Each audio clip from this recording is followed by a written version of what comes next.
to rise to the occasion and to deal with the challenges in our economy. And in every corner of Australia over the last few weeks, there have been a number of workshops and roundtables and mini summits in the lead up to the Albanese Government's Jobs and Skills Summit in Canberra next week. And there has been a remarkable outpouring of collegiality and cooperation and collaboration as we understand and grapple with the challenges in our labour market and in our economy more broadly. There are no shortage of challenges in our jobs market.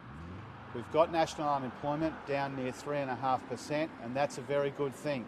But that brings with it labour shortages and skills shortages in some parts of the country and some parts of the economy.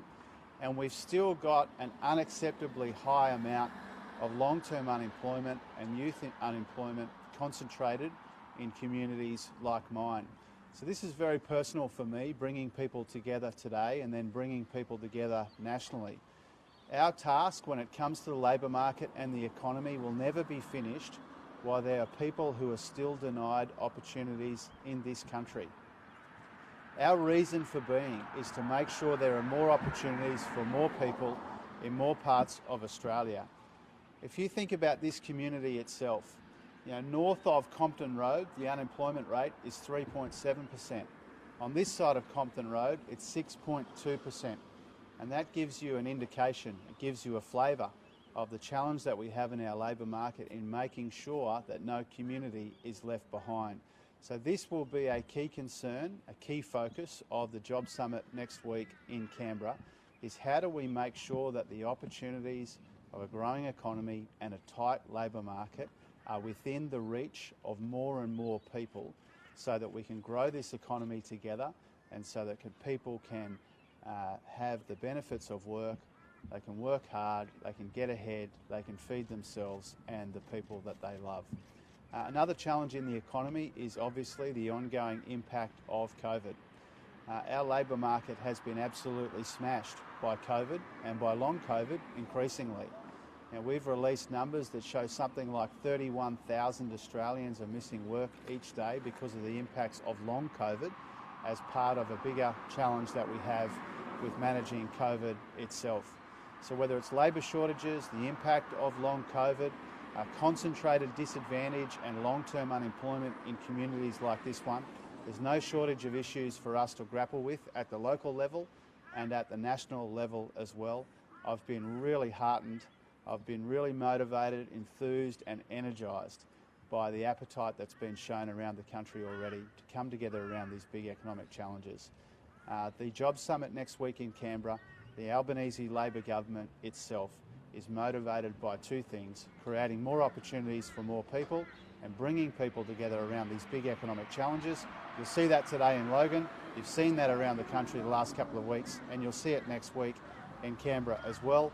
We are not naive about the possibilities of the Job Summit. We know that there'll be contentious issues. We know that not everybody who goes there will get exactly everything that they want, but it's worth the effort to seek that common ground, to find that common ground and to move forward together. Happy to take your questions. Can you give us a sneak peek of any of the ideas that might be put on the table during the summit? Well, one of the really welcome developments the last couple of weeks has been that participants in the Job Summit in Canberra, but indeed others from right around Australia over the last little while, have been putting forward their ideas and putting them into the public domain, and that's what we wanted to see. And so clearly there is an appetite for a more sensible migration program. Clearly we can do more to make sure that we are training people and teaching people for these labour shortages and skills shortages that we're seeing in the economy. Clearly the enterprise bargaining system is broken. It's not delivering that decent, long-term, responsible, sustainable wages growth that we want to see in the economy, but that has been missing for the best part of a decade. Clearly there are ideas put forward by the tech community and the ACTU about tech apprenticeships and the like. So there are a whole range of really terrific ideas that people have floated. There won't be unanimous agreement around any of those, but let's see if we can find some common ground in areas like migration, participation, skills and training, industrial relations, all of these important issues. How can we tackle the gender pay gap, the issues of women's participation in the labour market? Some really important, welcome issues have been put forward. Not everybody will agree with every single issue, but there's been a really important, welcome spirit of collaboration and cooperation already, and I'd like to see that continue, not just through the summit, but afterwards as well. We're expecting COVID will be with us for many, many years to come, coming in those peaks and troughs. Is it concerning to see those 3 million working days lost just in 2022, in the first 6 months?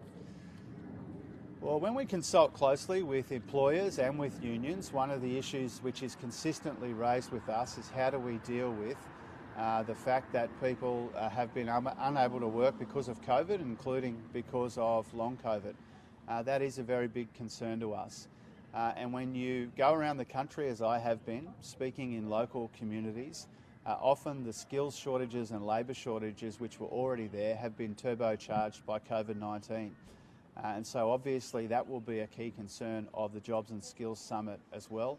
We want a healthy workforce, we want a productive workforce, and we want a well-paid workforce, and all of these challenges are intertwined. Treasurer, obviously cost of living is a huge pressure for people at the moment. Will there be anything coming out of this summit that you see that will help people stay? Well, the best way to ease hip pocket pain is to get people's wages moving again. We've had this wasted decade of missed opportunities and messed up priorities and needless division and conflict and complacency, and Australians have paid a very real price for that when it comes to stagnant wages. You know, our previous government had a policy of deliberate wage stagnation and wage suppression, and we take a different approach, which is we want people to be able to provide for themselves and their loved ones and get ahead, and the best way for that to happen is for people to get sustainable and decent wages growth. So that's our high priority when it comes to the Jobs and Skills Summit. We've also got some other cost of living relief coming in areas like medicines and childcare, and we're open to any other proposals that people might put forward at the Jobs and Skills Summit, conscious of the very real budget constraints we have around that budget, which is absolutely heaving with $1 trillion in Liberal Party debt. But consistent with that and recognising that, if there are other ideas put forward, we'll obviously engage with them. The National Farmers Federation would like to see some potential legislation or policy changes around a lack of competition, as they call it. Is that something you're considering? Yeah, we listen closely to the National Farmers Federation. My colleague Murray Watt has a great working relationship with the NFF, been working closely in areas like foot and mouth disease, and we want to see that cooperation and collaboration continue.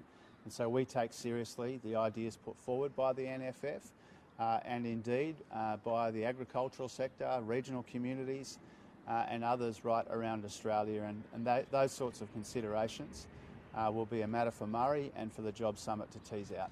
On a slightly different matter, Treasurer, this week, big issue this week is a number of teachers who did not get vaccinated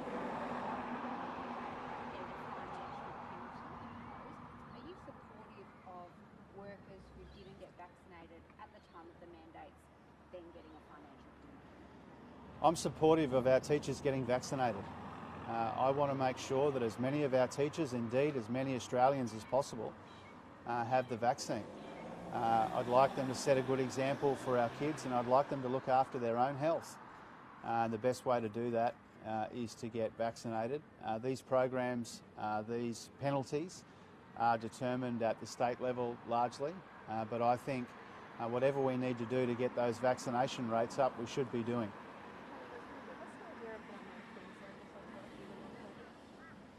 I'm happy to provide those numbers. I mean, the national number, as you know, is 31,000 a day, and there have been millions of days lost to long COVID throughout the course of the year. We're happy to try and break that out for you in a Queensland sense, but this is one of the big concerns that people raise with us. No doubt I'll get it at the local summit this week and at the national summit next week.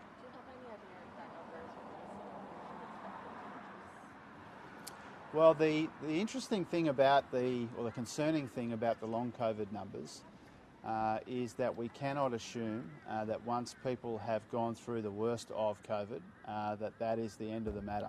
You know, what concerns us about these numbers is the long COVID aspect of it. 31,000 Australians a day calling in sick because of long COVID, and that's just a reminder of what we're up against in the labour market. I'm happy to provide any further information that I can. Will there be any consideration to people who have lost all of their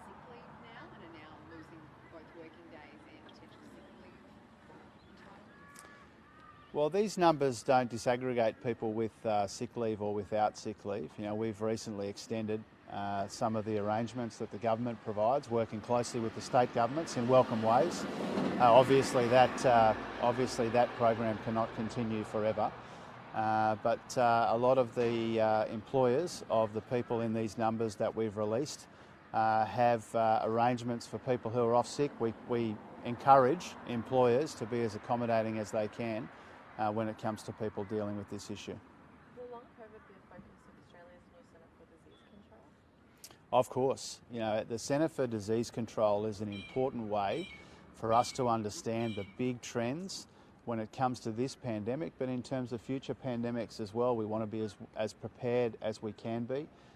This pandemic evolves, as all do, and we want to learn from it, and we want to be better prepared next time around. And when will the Centre be completed? Well, that's a matter for Mark Butler, who's the Primary Minister there. We're all supportive of having a Centre for Disease Control, and when there are more details about that to be released, then Mark will release them. Great, thanks very much everyone.